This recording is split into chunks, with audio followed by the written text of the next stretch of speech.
정치와 종교의 관계는 역사 그 자체만큼이나 오래된 역사를 가지고 있습니다. 우리는 지금 정교 분리의 시대를 살고 있지만 정치를 떠난 종교 있을 수 없고 또 종교를 소외한 정치 또한 있을 수 없기 때문에 그 선을 긋는다는 것은 실로 어려운 일이죠. 역사적으로 보면은 정치와 종교의 두 가지 잘못된 형태가 지금까지도 계속 존재해 오고 있습니다. 첫 번째는 정치화된 종교입니다. 종교가 드러내야 될 절대적 진리를 포기하고 대신에 어떠한 정치적 가치만을 믿고 또 그것을 주장하고 어떤 정치적 입장만을 가지고 영향력을 미치려고 할 때 그것은 정치화된 종교라고 말할 수가 있죠. 또 한 가지 형태는 종교화된 정치입니다. 상대적인 어떤 정치적인 이념을 절대적으로 신봉하고 그것을 신격화하고 그것만을 절대적 가치로 주장하는 정치, 종교화된 정치입니다. 예수님 당시에는 이 두 가지 형태가 공존했습니다. 예수님 당시에 유대 종교 지도자들, 바리새인과 사두개인들은 정치화된 종교 세력을 임을 나타냈습니다.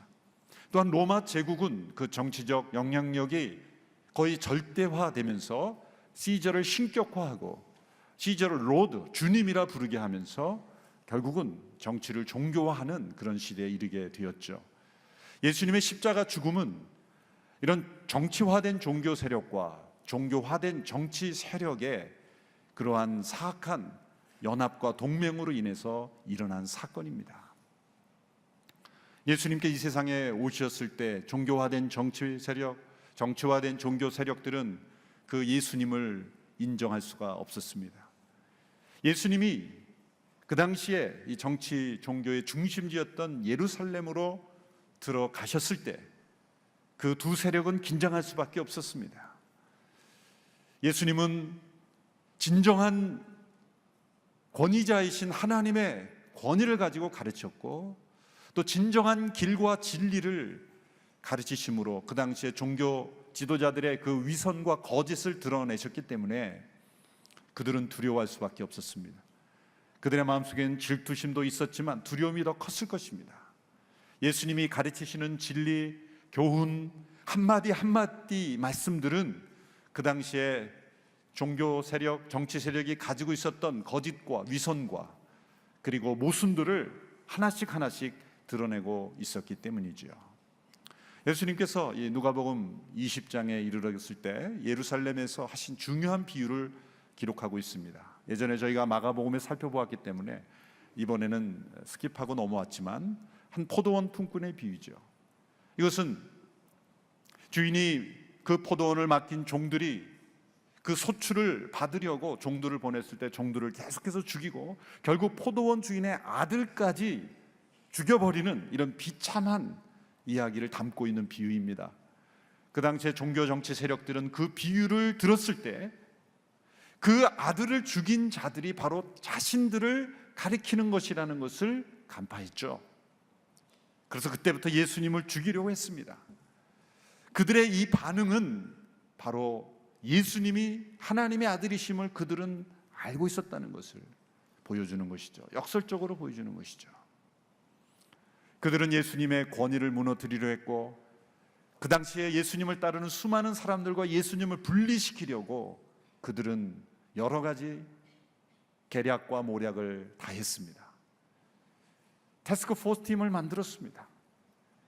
특별히 예수님의 인격적인 삶과 어떤 개인적인 비리가 전혀 없기에 예수님의 그 말씀, 예수님의 그 메시지, 수많은 사람들이 열광하는 그 예수님의 말씀으로부터 어떤 트집을 잡아서 예수님의 권위를 무너뜨리려는 계략이 진행되고 있었습니다. 그래서 오늘 20절 말씀에 보면 예수님의 말씀의 트집을 잡아서 예수님의 권위를 무너뜨리려는 사람들이 예수님 앞에 나왔습니다. 마가복음에 보면 이 사람들을 바리새인들과 헤롯 당원들이다 이렇게 되어 있습니다. 그것은 우연이 아닙니다. 바리새인들과 헤롯 당원을 특별히 뽑은 것입니다. 놀라운 것은 이 두 사람 부류의 사람들은 물과 기름처럼 서로 어울리지 않는 사람들입니다. 바리새인들은 반로마주의자들이고 헤롯 당원은 이름이 헤롯이니까 얼마나 친로마주의자이겠어요.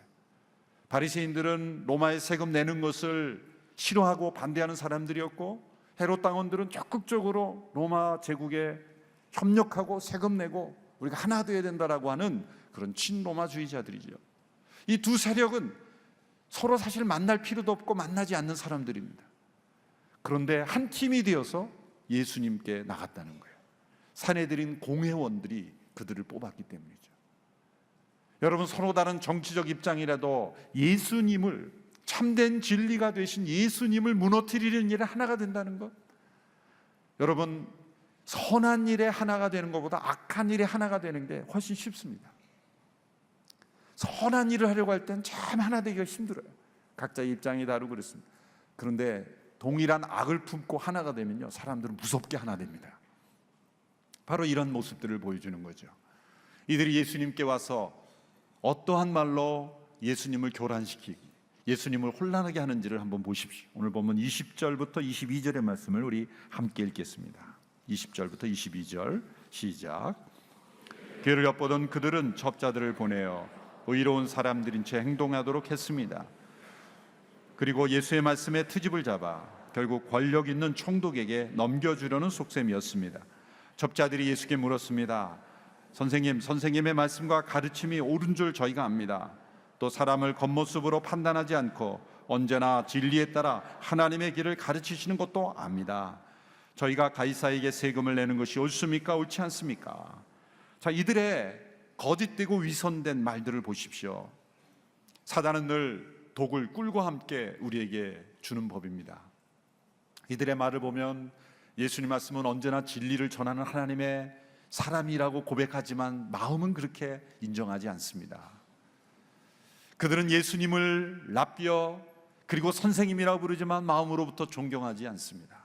예수님이 하신 말씀은 언제나 옳습니다 라고 말하지만 예수님의 말씀하신 대로 따를 마음은 전혀 없습니다. 예수님을 칭찬으로, 거짓된 칭찬으로 방심하도록 만들기 위한 거죠. 시편 55편 21절에 보면 이런 말씀이 있습니다. 그가 하는 말은 버터보다 부드러웠지만 그 마음에는 전쟁을 품고 있었습니다. 그의 말은 기름보다 매끄러웠지만 실은 뽑힌 칼이었습니다. 바로 이들의 말과 모습을 보여주는 것이죠. 여러분, 누군가 까닭 없이 미워하고 질투하고 넘어뜨리려고 하면 도와주는 이가 나타납니다. 바로 사단입니다.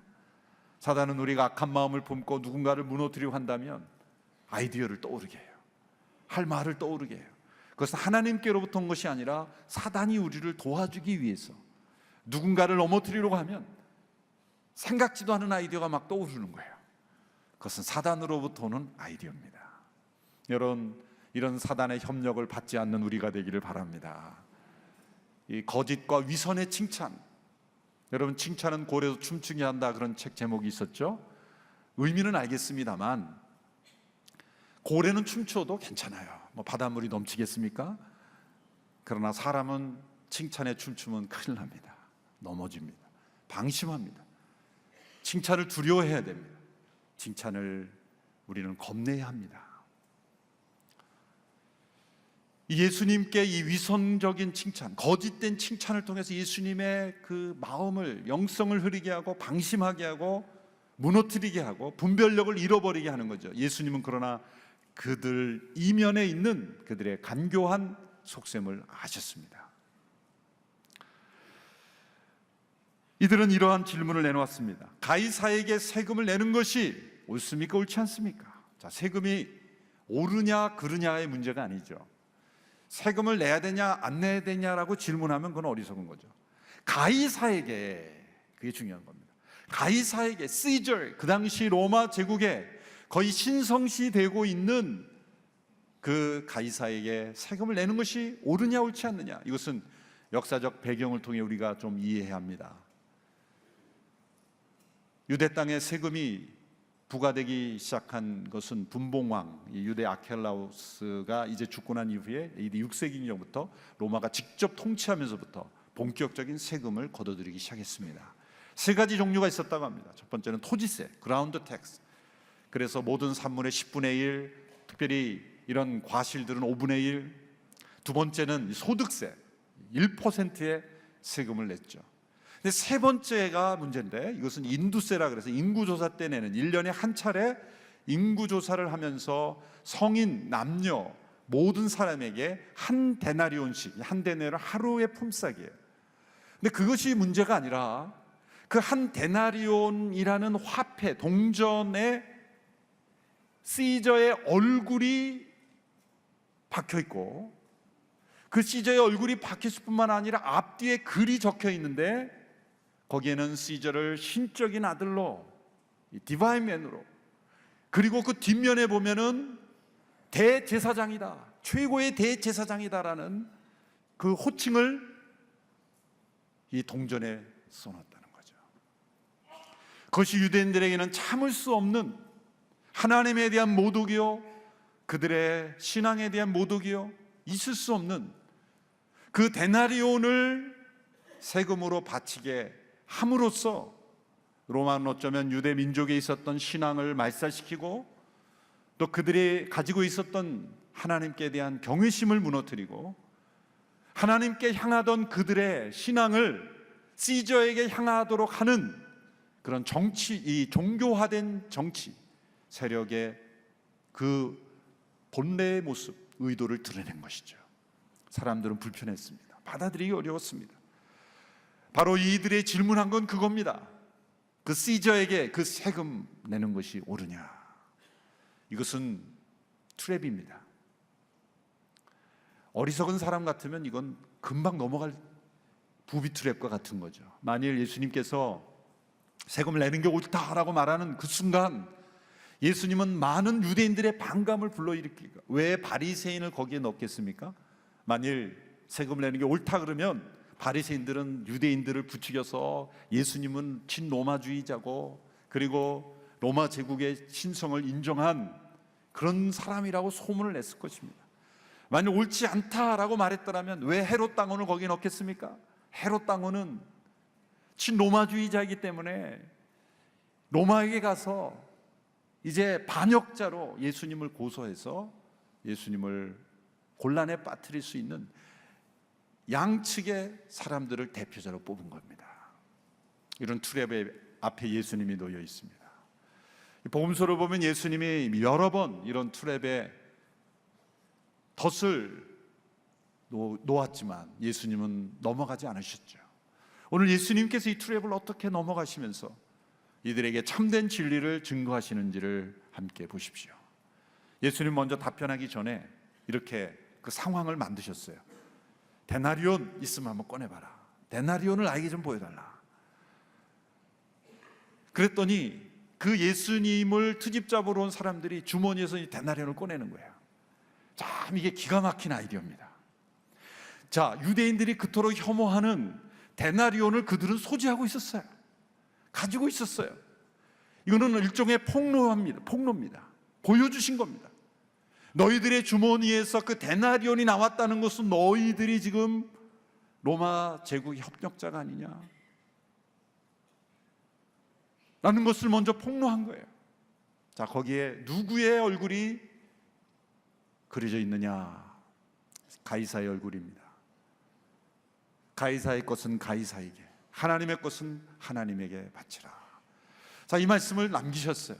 이 말씀은 결코 우리가 해석하기 쉽지 않은 말씀이죠. 이 말씀은 정치와 종교의 모든 관계를 다 해석할 수 있는 마스터키로 주신 것은 아닙니다. 또 우리에게 많은 해석의 여운을 남겨주었습니다. 언뜻 보면 가이사의 것이 따로 있고 하나님의 것이 따로 있는 것처럼 어떤 이원론적인 대답을 하신 것처럼 보입니다. 그러나 그것은 아닙니다. 예수님께서 왜 가이사의 것은 가이사에게, 하나님의 것은 하나님의 것이에게 바치라라고 말씀하셨을까요? 예수님께서는 가이사의 것을 바치라라고 하셨을 때, 이 바치라라는 그 단어는 가이사를 신처럼 섬기고 그렇게 불의한 그런 제국, 불의한 정부에도 좋은 협력자가 되어라, 그런 것이 아니죠. 그걸 잘못 이용하는 사람들이 있어요. 어떠한 권력에도 충실한 조력자가 되어야 된다, 라고 그렇게 또 잘못 해석하는 분도 있죠. 이 바치라는 단어 원래 뜻은 빚을 갚아라 그런 뜻입니다. 빚을 갚아라. 우리가 하나님께 바치듯이 정말 경건한 마음으로 섬기는 마음으로 예배하는 마음으로 바치는 그런 단어가 아니라 빚을 갚으라. 그것은 어떤 의미일까요?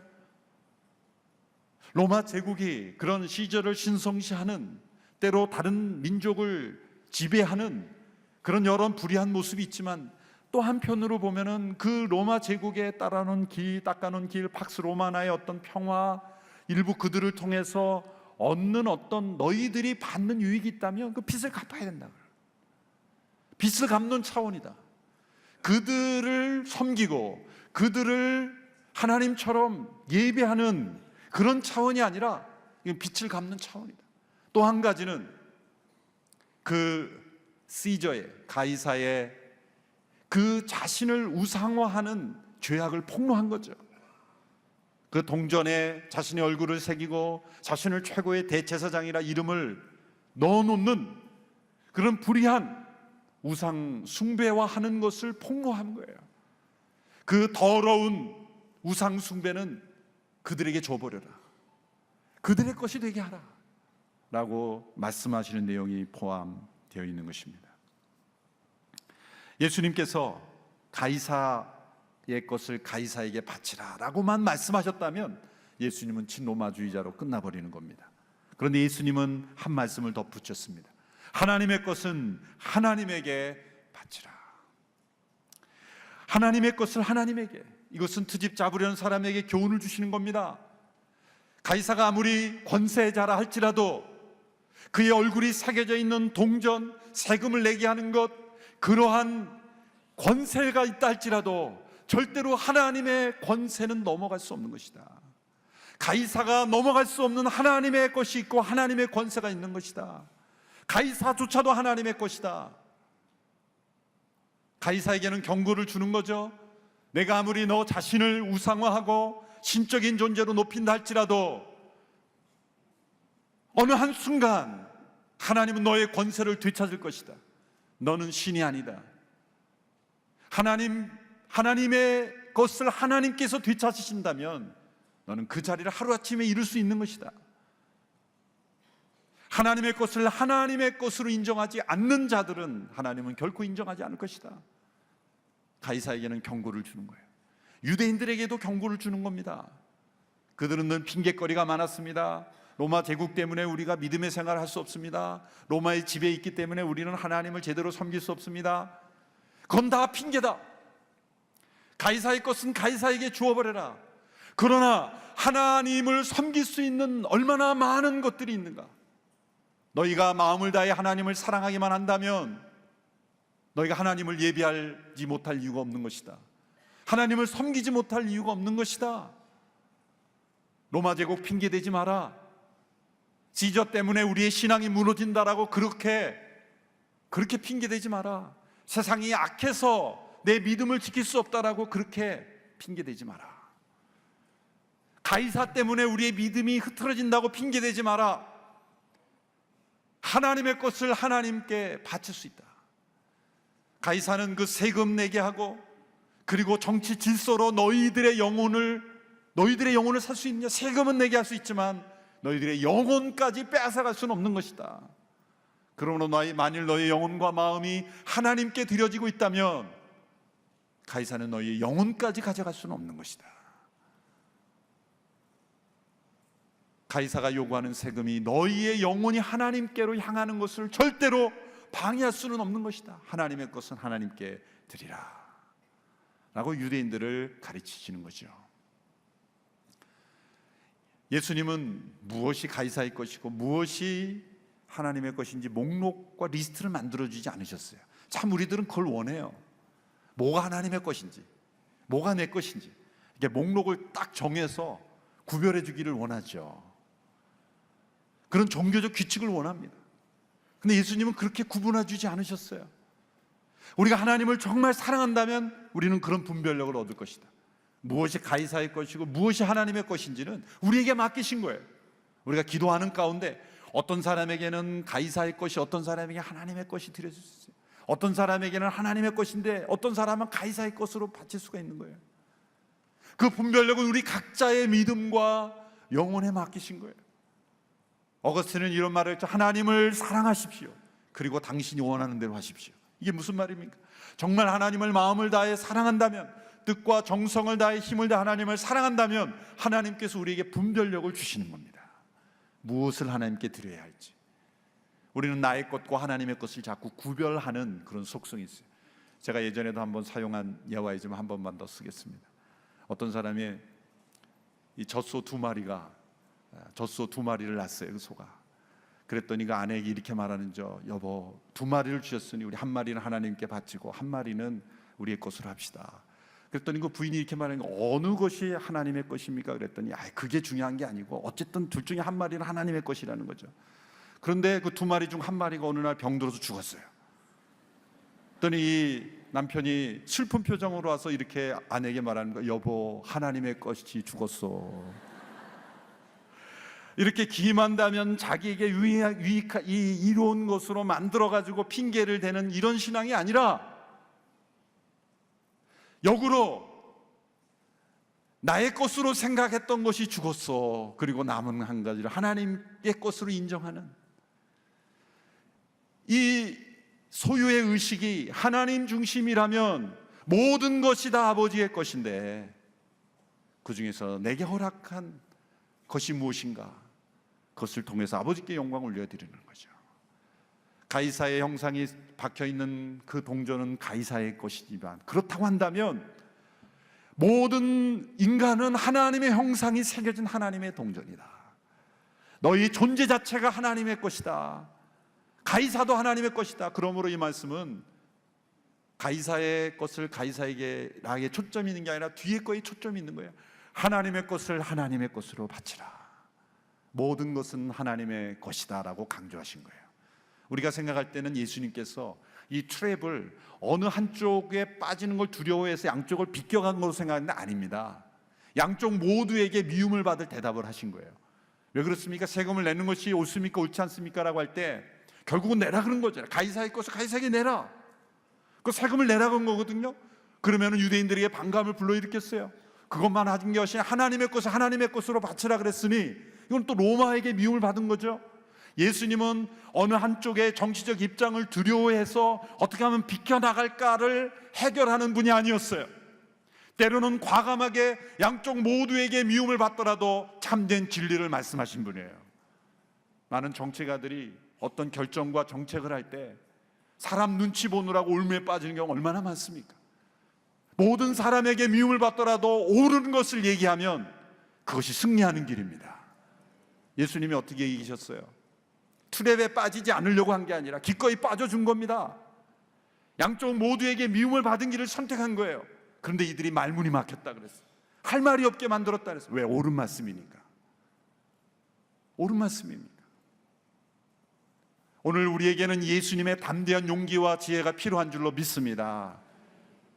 어떤 입장에게 빠지지 않으려고 딜레마에서 모두에게 다 칭찬받고 모두에게 다 잘했다고 받으려고 그렇게 눈치 보다가 올무에 빠지는 인생이 아니라, 모두에게 다 배척을 받아도 올바른 하나님의 진리의 길을 선택하고 담대하게 용기 있게 말하면 말문이 막혀버릴 줄로 믿습니다.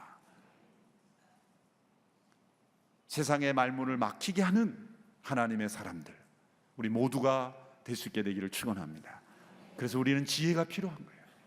이 말씀에 담긴 주님의 지혜, 그 지혜가 우리 모두에게 임하게 되기를 주님의 이름으로 축원합니다.